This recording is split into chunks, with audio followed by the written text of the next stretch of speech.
जय शिवराय. शंभू शौर्यगाथेच्या या भागाला आपण नाव दिले आहे आदिलशहा व कुतुबशहाचे औरंगजेबाच्या बाबतीतले धोरण. मित्रांनो, तुम्हाला नक्कीच हा प्रश्न पडला असेल की मराठ्यांच्या विरुद्ध सतत लढणारी आदिलशाही व कुतुबशाही औरंगजेबाच्या दक्षिणेत उतरण्याच्या काळात काय करत होते. शंभू शौर्यगाथेच्या या भागात मी त्याचीच माहिती तुमच्या समोर मांडणार आहे. औरंगजेब एका विशिष्ट ध्येयाच्या पूर्तीसाठी दक्षिणेत आला होता. संभाजीराजांकडे आश्रय घेतलेल्या अकबरास पकडणे आणि दक्षिणेतील आदिलशाही, कुतुबशाही व मराठी राज्य पादाक्रांत करणे हेच त्याचे महत्त्वाचे ध्येय होते. दक्षिणेत उतरतानाच प्रथम त्याने आपली नजर मराठी राज्यांवर म्हणजे स्वराज्यावर केंद्रित केली. त्यासाठी सर्व तऱ्हेचे प्रयत्न तो करीत होता. त्याने दक्षिणेत येण्याच्या प्रवासातच पत्रव्यवहार करून आदिलशाही सुलतानाचे संभाजीराजाविरुद्ध मन वळवण्यास सुरुवात केली होती. औरंगजेब 1682च्या मार्च महिन्यात औरंगाबादला येऊन दाखल झाला.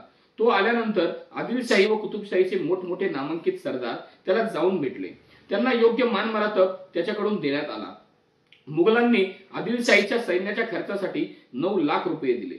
आदिलशाही राज्यातील राजकीय परिस्थिती विस्कटलेली असल्याने औरंगजेबाने देऊ केलेल्या मदतीचा फारसा उपयोग विजापूरकरांना झाला नाही. सिद्दी जोहरचा जावई व मुख्य वजीर सिद्दी मसूद आणि मुख्य सरदार सरजा खान यांच्या हातात सर्व सत्ता एकवटलेली होती. संभाजी महाराज व विजापूरकर या दोघांनी धूर्त औरंगजेबाचा कावा ओळखला होता. आपण या आधीच्या भागांमध्ये पाहिलेच आहे की संभाजीराजांनी तर मुघलांविरुद्ध प्रतिचढाई केली होती. मुघलांना हैराण करून सोडले होते. आदिलशहा देखील एका बाजूस आपल्या वकिलास औरंगजेबाकडे तहाची बोलणी करण्यासाठी पाठवण्याचे नाटक करून दुसरीकडे संभाजीराजांकडून मदत मिळवण्याची धडपड करीत होता. विजापूरकरांचे म्हणजेच आदिलशहाचे हे दुटप्पी धोरण लक्षात येतात औरंगजेबाने सिद्दी मसूद व सरजा खान यांना आपल्या बाजूने करून घेण्याचे प्रयत्न सुरू केले.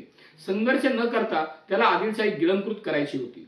औरंगजेबाच्या योजनेनुसार शहाजादा आजमने सिद्दी मसूद आणि सरजा खान यांच्याशी वाटाघाटी सुरू केल्या. हे दोघे सुद्धा मुरब्बी राजकारणी होते. त्यांनी आजम सोबत वाटाघाटींची बोलणी सुरू ठेवली व वेळ काढूपणा करत त्याच वेळी दुसऱ्या बाजूला संभाजीराजांशी मित्रत्वाच्या वाटाघाटी सुरू केल्या. दक्षिणीयांची पातशाही दक्षिणीयांच्या हाती राहावी हे छत्रपती शिवाजी महाराजांचे वाक्य इथे आवर्जून आठवल्याशिवाय राहत नाही. कित्येक वर्ष एकमेकांविरुद्ध लढणाऱ्या दक्षिणेतील 2 सत्ता उत्तरेतील औरंगजेबाविरुद्ध एक होऊन लढण्याची तयारी करीत होत्या. विजापूरकरांच्या संभाजीराजांशी चाललेल्या गुप्त चर्चेची कुणकुण आणि सिद्दी मसूद व सरजा खान करत असलेला काळ काढूपणा हे शहाजाद्याच्या लक्षात आले.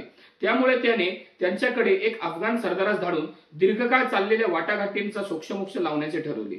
याच वेळी मुघल व विजापूरकर यांची बोलणी चालू असल्याचे संभाजीराजांना देखील लक्षात आले होते. त्यामुळे त्यांनी विजापूरकर मुघलांना जाऊन भेटतील व शरण जातील, त्यांना किल्ले देतील या शंकेने विजापूरकरांच्या एका महत्वाच्या किल्ल्यामध्ये गनिमी काव्याने मराठा सैन्य घुसवून तो कब्जात घेण्याचा प्रयत्न केला.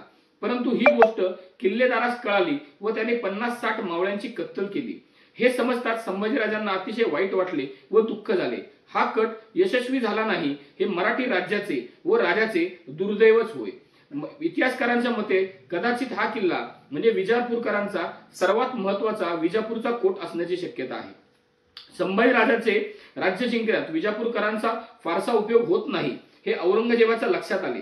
त्यांच्या दुटप्पीपणामुळे एकीकडे राग व्यक्त करीत असतानाच औरंगजेबाने आदिलशहावर दडपण आणण्याचे प्रयत्न चालूच ठेवले. औरंगजेब व त्याचा शहाजादा यांनी विजापूरकरांना फरमाने पाठवली. आपण त्यातील मुख्य 2 कलमे पाहूया. कलम 1 म्हणजे विजापूरकरांनी आपल्या मुलखातून मोगली फौजेचा व रसद येण्या जाण्याचा मार्ग मोकळा ठेवणे व दुसरे महत्वाचे कलम म्हणजे संभाजीराजांची मैत्री सोडून देणे व सर्वांनी एकत्र येऊन मराठ्यांच्या स्वराज्याचा व संभाजीराजांचा निर्मूळ फडशा करण्याकरता विचार करणे. अशा प्रकारे 1683-84 पर्यंत औरंगजेब विजापूरकरांवर दडपण आणत होता. आता आपण पुढच्या भागात पाहूयात गोवळकोंड्याचा कुतुबशहा व औरंगजेब यांच्यातील संबंध. औरंगजेब दक्षिणेत उतरताच कुतुबशाही राज्यात त्याने काही मामूली हालचाली केल्या असल्या तरी कुतुबशहाने त्याची फारशी दखल घेतली नाही. कोणत्याही तऱ्हेने मुघलांशी वाकडेपणा येऊ नये म्हणून कुतुबशहा म्हणजेच अबुल हसन पूर्वीपासूनच आपण होऊन खटपट करीत होता. तो स्वतःहून मुघलांचे शत्रुत्व ओढून घेण्यास तयार नव्हता. त्याने आपल्या वकिलामार्फत 2,44,000 रुपये पेशकश बादशास सादर केली होती. औरंगजेबाच्या स्वारीची कुतुबशहास भीती वाटत असे, त्यामुळे ती टाळावी म्हणून तो जास्तीत जास्त प्रयत्न करीत असे. अशा प्रकारे 1681 ते 1683च्या कालखंडामध्ये मराठे, आदिलशाही व कुतुबशाही यांचा विचार केला तर हे तिघेही मुघलांच्या सेनासागरापुढे स्वतःचे राज्य वाचवण्यासाठीच्या प्रयत्नात होते. मराठे तर अविरतपणे 2-3 वर्ष मुघलांकडून वेगवेगळ्या ठिकाणी होणाऱ्या आक्रमणांना तोंड देत होते. पण त्याच वेळी हे तिघेही एकमेकांना सांभाळत, एकमेकांचा आधार बनत व एकमेकांना वाचवत मुघलांशी एकत्रितपणे लढता येईल का या प्रयत्नात व विचारात एकमेकांबद्दलचे शत्रुत्व काही काळ बाजूला ठेवून मुघलांविरोधात मोठी आघाडी उघडण्याच्या प्रयत्नात होते.